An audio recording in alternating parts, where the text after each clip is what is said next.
So whenever we talk about self-improvement, there's always this really heavy underlying assumption that you are somehow broken. Right, like you're just a problem that needs to be solved. Exactly. It's Mm. like you're a car engine making this weird clanking sound. And, you take it to the mechanic, they poke around, they find a cracked belt, swap it out, and boom, you're finally fixed. Yeah, the classic fix-it mentality. But what if you aren't actually broken at all? What if instead of being defective, you're just, well, simply out of rhythm? That's a huge paradigm shift. It really is. I mean, consider this. What if every single time you've tried to fix yourself using sheer forced motivation, you were actually just picking a fight with your own biology? Which completely flips the script on how we're used to doing things. We've totally been conditioned to treat ourselves like these broken machines. Oh, for sure. We just think the answer is always addition. Adding more discipline, more complex morning routines, just more hustle in general. Right. Like if I just try harder, it'll work. Exactly. But we rarely stop to consider that we are biological systems first.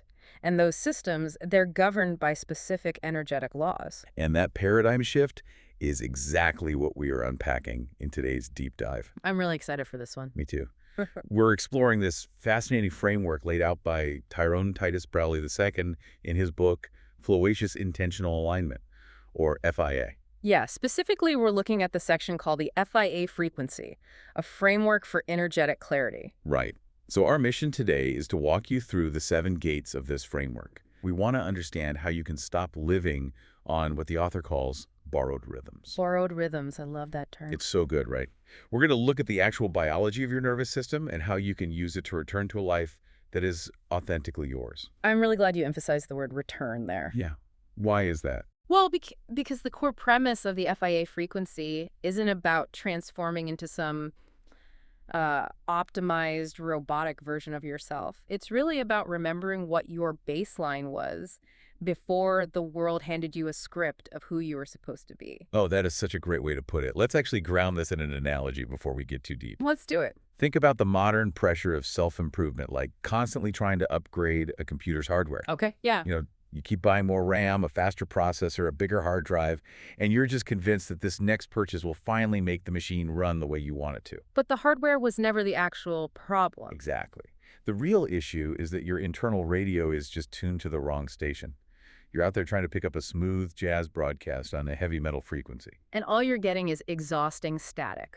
Yes, pure static. That visualization captures the essence perfectly. But to actually tune that internal radio, we have to look at what the radio is fundamentally made of. Right, the biology. Exactly. In the early gates of the book, the author is incredibly adamant that alignment is biological.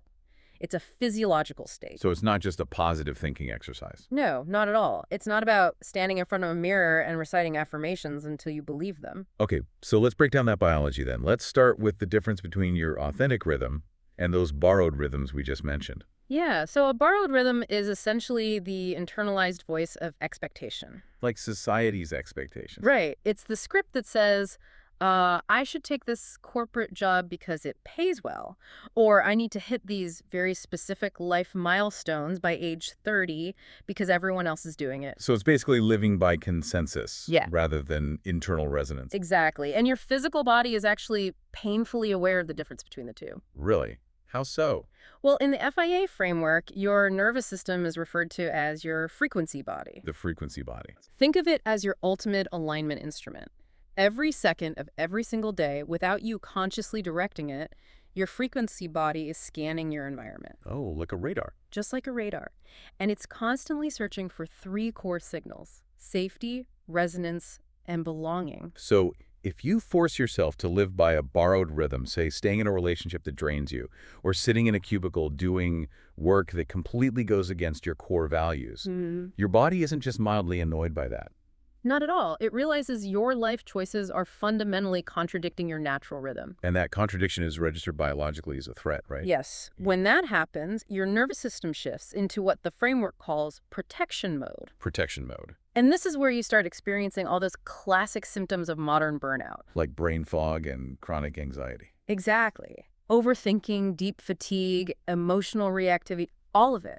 And the crucial reframe here is that these symptoms are not personal failures. That is so important to hear. Right. Your brain fog isn't a character flaw. It's a literal biological defense response. Wow. Your body is deliberately shutting down non-essential functions to protect your core energy. It's exactly like a smartphone dropping into low battery mode. Oh, that's a perfect comparison. Yeah, like when your phone hits 10%, it automatically goes into this protective state.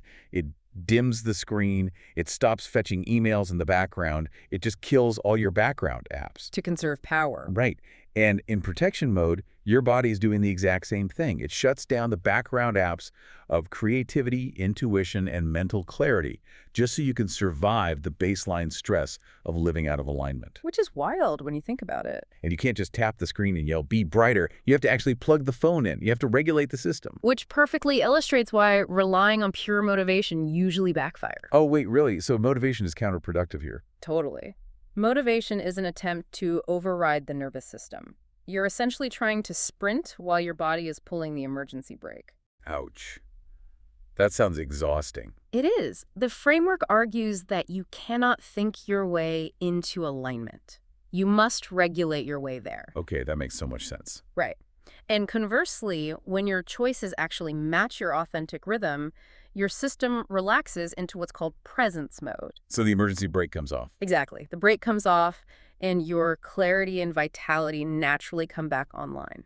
Okay, so the million-dollar question, how do we actually plug the phone in? How do we get back to presence mode? Well, the author provides a highly specific protocol for this. It's called the frequency body reset. Frequency body reset. Yeah, and it's basically a breathing mechanism designed to physically force the nervous system to drop those biological defense responses. Because breathing is the only autonomic bodily function that we can also consciously control. Right, that's the secret. That makes it the manual override switch for the nervous system. So what's the actual protocol? It's a 4-2-6 breathing pattern. You inhale through the nose for 4 seconds, you hold that breath for 2 seconds, and then you exhale through the mouth for 6 seconds. And those specific times are tied to the actual mechanics of the nervous system, aren't they? They absolutely are. Like the 4-second inhale activates the sympathetic nervous system, Yeah. waking you up and bringing awareness to the present moment. Correct. And then the 2-second hold sends a signal of stability to the brain. It basically proves to your amygdala that you aren't currently running from a predator. Exactly. It's a pause of safety. But the 6-second exhale, that's the real workhorse here, isn't it? Oh, yeah. That longer exhale acts as a physical switch. It activates the parasympathetic nervous system, which is your biological rest and digest mode. So it's a literal chemical cascade triggered by the breath. It is, and there's a really important physical component to it, too. While doing this, you place one hand on your chest and one hand on your abdomen. I noticed that detail in the book, and I was thinking about the mechanism there. Yeah. I imagine putting your hands on your chest and stomach isn't just symbolic. Not at all. It requires you to physically feel the rise and fall of your stomach, which basically ensures you're actually doing diaphragmatic breathing instead of that shallow, anxious chest breathing. Right. Because the physical expansion of the diaphragm literally massages the vagus nerve, right? Plus, the physical pressure of your hands probably activates touch receptors that send even more safety signals to the brain. That is spot on. You're anchoring your awareness in the physical body rather than getting swept away by the mental noise of your anxiety. That is so practical. And the final piece of the protocol is an internal whisper. An internal whisper. Yeah. As you breathe, you inwardly repeat, "My body is safe. My rhythm is returning." Wow. My body is safe. My rhythm is returning. And this directly impacts the brain's predictive coding. Your nervous system is constantly asking, "Am I safe right now?" And by pairing that calming breath with that specific phrase, you're giving it a definitive yes. Precisely. And you only do it for 5 rounds, which makes total sense because the goal is regulation, not sedation.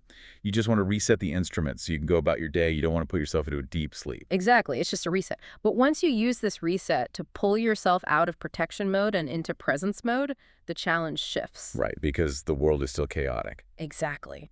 How do you maintain that state of presence when you step out your front door and into a stressful world? That naturally transitions us into the macro level of this framework, the energetic laws that structure our lives. Right, which brings us to Gate 4. Gate 4, the structural laws of energy. The author outlines 5 laws of the F.I.A. frequency. And these are basically universal operating principles for maintaining stability. Let's walk through them. Sounds good. So law 1 is knowing oneself. The idea here is that self-recognition ends unconscious repetition. Which is huge. If you don't know your own patterns, you are doomed to keep repeating them. Yeah, like dating the same toxic person in different bodies or taking the same draining job at different companies. Exactly. Self-awareness is the baseline. Right. And then Law 2 builds on that mental clarity.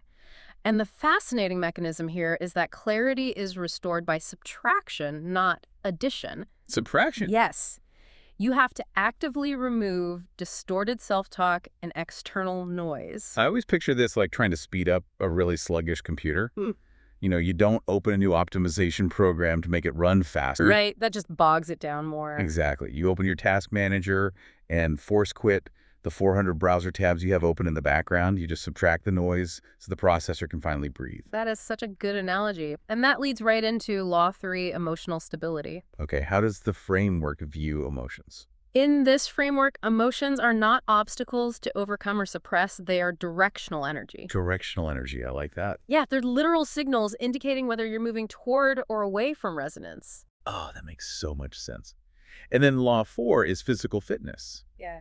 But it totally reframes exercise, right? It really does. It's not about looking good in a mirror. It's treating the physical body as a frequency amplifier. A frequency amplifier. Yeah. A strong, clear biological vessel transmits and receives signals way more effectively. And then rounding it out is law 5, a high vibratory outlook. This is the concept that your perception actively programs your reality. Now, this is a crucial point. Yeah, and I want to pause here because the author doesn't just present these laws as like fluffy spiritual philosophy. No, not at all. He grounds them in the actual science of vibration. He brings in wave-particle duality, brain waves like alpha and theta states, and how cellular vibration reacts to the environment. And this is a really critical bridge in the framework. It asks the listener to recognize that these aren't just metaphors. They are measurable physiological states. Give me an example of that. Take heart-brain coherence, for example. We know scientifically that the heart has its own complex neural network. Like a little brain in the heart. Exactly. And it emits an electromagnetic field that literally changes based on your emotional state. Wow. High-frequency emotions, like deep gratitude or compassion, biologically strengthen the connection between the heart and the brain. So when the framework talks about a high vibratory outlook, it's referring to the literal, measurable frequency of the signals passing between your heart and your brain. That's exactly it. So when you're in a state of frustration or anger, that wave pattern is all jagged and chaotic. But when you're in a state of appreciation, the wave pattern becomes smooth and ordered. Yes. Your thoughts are emitting physical frequencies that impact the health of your cells. Which means the 5 laws function as a universal operating system for human biology. Precisely. If you practice subtraction, follow your emotional directional energy, and maintain physical and perceptive clarity, your system will run smoothly. Okay, I'm totally with you on the universal operating system. But obviously, every person listening to this deep dive right now is completely unique. A universal OS is kind of useless if it doesn't recognize the specific hardware it's installed on. That's a fair point. Like, if I'm wired differently than you, how do I figure out my specific settings? How do I know what my unique, authentic rhythm actually is? That requires custom software. Custom software. Yeah, and in this framework, that brings us to Gate 5, the numerical concoction. The numerical concoction. The author actually uses numerology to decode what he calls your vibrational fingerprint. All right, let me hit the brakes for a second and play devil's advocate here on behalf of any skeptics listening. Go for it. We just went from discussing vagus nerve biology, diaphragmatic breathing, and electromagnetic heart fields directly into numerology. It's a jump, I know. Yeah. If I'm a scientifically minded listener, I might be thinking, oh, wait a minute. Are we talking about fortune telling here? How on earth does the name my parents gave me, or the random day I was born, dictate my cellular frequency? I am so glad you pushed back on that. Is the author speaking metaphorically, or is there a literal mechanism being proposed? Because the framework's approach to numerology is very specific, and it completely strips away the fortune-telling aspect. Okay, thank goodness. It doesn't predict your future or tell you who you're going to marry. Think of it more like a tuning fork. A tuning fork. Tell me more. So if you walk into a room filled with stringed instruments and you strike a tuning fork tuned to the note A, only the other A strings in the room will spontaneously begin to vibrate. Oh, because of the law of resonance. Exactly, the law of resonance.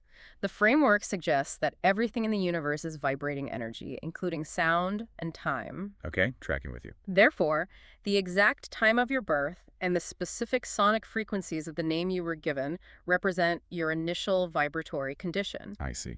Your core numbers dictate which tuning fork you are. Ah, okay.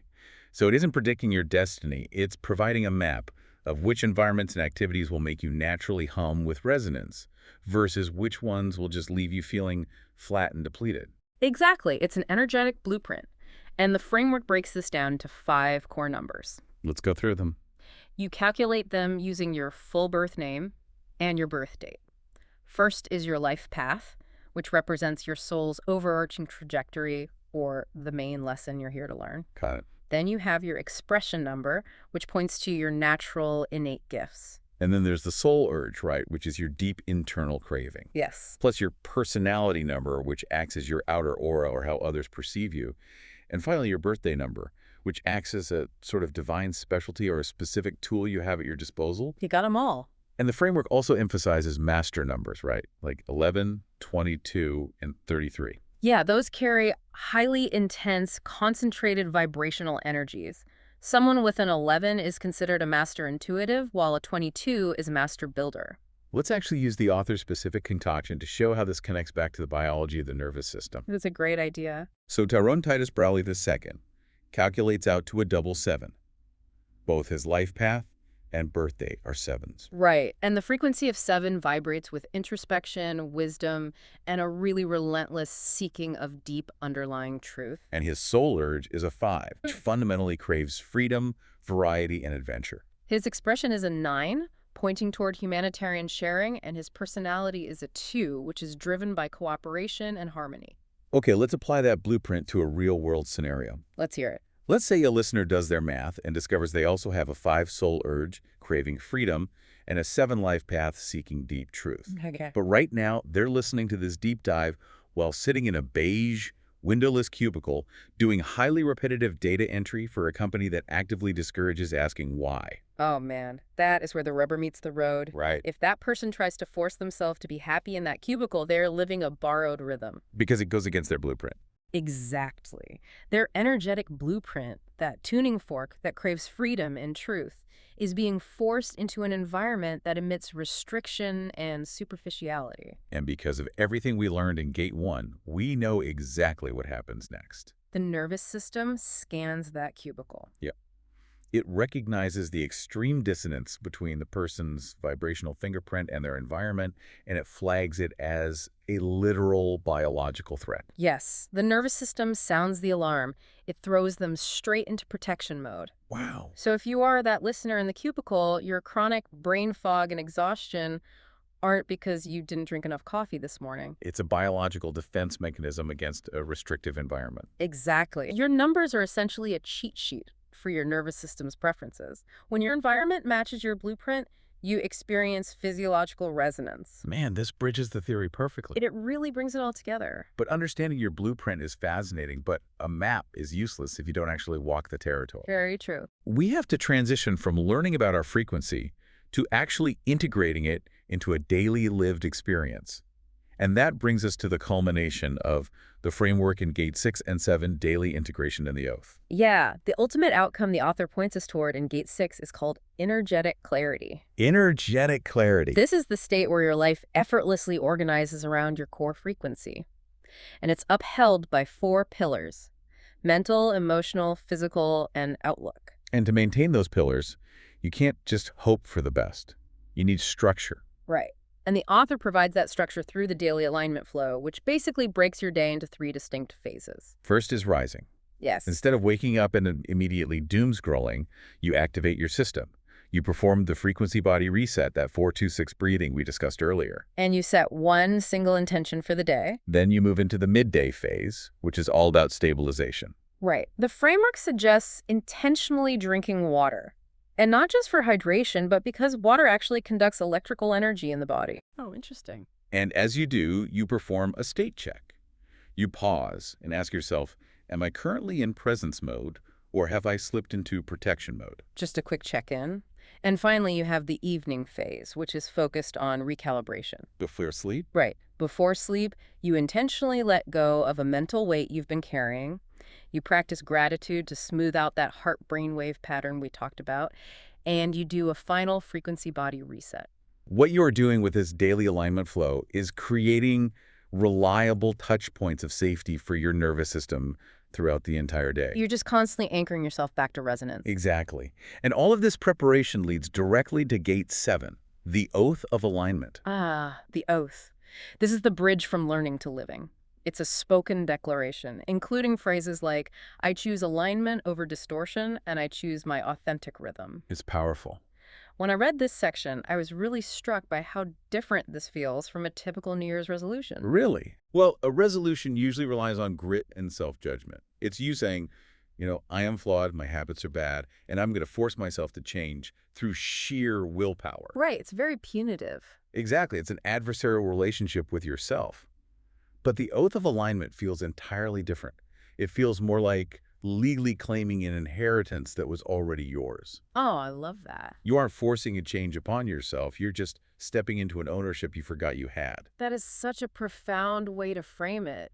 Speaking the oath aloud acts as a systemic command. It organizes your nervous system around a very clear directive. But the author is also highly pragmatic here, isn't he? Very. He doesn't expect you to magically fix your entire life the moment you speak the oath. He provides a 7-day focus to ramp up. Right. Day 1 is simply observing your thoughts without judgment. Day 2 is practicing subtraction by clearing mental noise. You focus on integrating just one law or concept at a time. And the overarching goal, as beautifully stated in the book, is to let your body lead. Let your body lead. It is such a radical departure from the constant hustle culture that just tells us to ignore our bodies and push through the pain. Absolutely. So let's do a quick wrap-up of the journey we've taken today. Good idea. The biggest takeaway from the F.I.A. frequency is that you do not need to chase alignment. You are not broken. Right. You don't need to force discipline or adopt borrowed rhythms that just leave your nervous system in a constant state of threat. Instead, you simply need to regulate your biology. Use tools like the 4-2-6 breath to reset your frequency body. Yes. Discover and honor your unique vibrational fingerprint and intentionally practice the structural laws of energy, like subtraction and emotional stability. You're really just peeling back the layers of static to hear the music that was already playing. You're tuning the internal radio. Exactly. And before we close out this deep dive, I want to leave you, the listener, with a final thought to mull over. Oh, okay. We spent a lot of time today discussing how the frequency body is constantly scanning the environment and how everything, including our cells, vibrates on the electromagnetic spectrum. Right. We covered wave-particle duality, the law of resonance, and the whole tuning fork analogy. Right. So if our physical bodies are constantly exchanging energetic frequencies with our environment, what happens when we intentionally change the frequency of the physical spaces we spend the most time in? Oh, wow. Think about the F.I.A. concept of subtraction and apply it to your living room or your workspace. Just clear it out. Yeah. If you physically clear the clutter, if you remove objects that hold stagnant energy and bring in elements that actually match your specific energetic blueprint, could reorganizing your physical environment actually serve as a shortcut to retuning your nervous system? That's a fascinating implication. I mean, if the radio is picking up static, maybe you don't just endlessly turn the dial. Maybe you move the radio to a place where the signal is inherently clear. Exactly. Look around your space today and ask yourself if it is broadcasting safety and resonance or noise and static. Something to think about. Definitely. Thanks for joining us on this deep dive into the F.I.A. frequency, and we will catch you on the next one.